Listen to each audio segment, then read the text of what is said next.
జరుగుతుంటాయి మన దగ్గర. పంచక్రోశ ఉత్తర వాహిని తీరాన మన పెద్దలందరికీ ఉంటే జాగ కూడా వెళ్ళకుండా చూడాలి సార్. దాని కూడా సద్దు నిర్వహించవలసిందిగా మరియు ఆ స్థలంలో మినీ స్టేట్ గోదావరి నుంచి వచ్చిన పైప్ లైన్ నేను ఎమ్మెల్యే కాకముందు అయింది. అన్న దయచేసి సురేష్ అన్న గమనించాలి. నేను ఎమ్మెల్యే కాకముందు అయింది. ఏ నాయకులు తిన్నారో వాళ్ళ కర్మగాలు పెయిన్ మనకు ఉసురుదాకి పెయిన్ ఎవరు కూడా అంటే బాగుపడరు. అంటే ప్రజల అవసరాలు తీర్చేటువంటి డబ్బులు తిన్నోళ్ళు ఎవరు కూడా బాగుపడని విషయాన్ని మనం గమనించాల్సిన అవసరం ఉన్నది.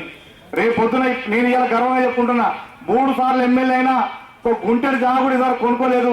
నిరూపిస్తే రాజీనామా చేయడానికి కూడా సిద్ధం ఉందని చెప్పి మనం చెప్తా ఉన్నా.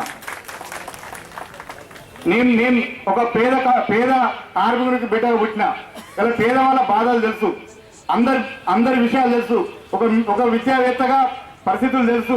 అన్ని విషయాలు తెలిసినాకనే ఎమ్మెల్యే అయినా కాబట్టి ఈ రోజు ఇలా నాకు మాట వస్తే, నాకు ఓటేసిన వాళ్ళకు మాట వస్తుందని చెప్పని గొప్పగా ఆలోచించారు వ్యక్తిగా నేను మీ ముందు నిలవడం చెప్పి మనం చెప్తా ఉన్నాం. చెప్పిన ఒక్కొక్కరిని చెప్పవద్దు. అందుకే ముందు దళిత వాడలు బాగుపడితే అన్ని వాడలు బాగుపడతాయని చెప్పని నేను భావిస్తా ఉన్నా. దయచేసి ఈ విషయాన్ని అందరూ గమనించాల్సిన అవసరం ఉన్నది. ఇలా తాగునీరు కానీ, అదేవిధంగా రోడ్లు కానీ, డ్రైనేజ్ కానీ, ఇవన్నీ ఈ సూక్ష్మ ప్రణాళిక ద్వారా, మన ఊరి ప్రణాళిక ద్వారా, మన వార్డు ప్రణాళిక ద్వారా మరి జిల్లా యంత్రాంగం నుంచి మరి కలెక్టర్ నుంచి మరి సీఎం కంది ఖచ్చితంగా ఇవన్నీ మనం ఖచ్చితంగా చేసుకుంటామని చెప్పి ఈ సందర్భంగా మనం చెప్తా ఉన్నాం.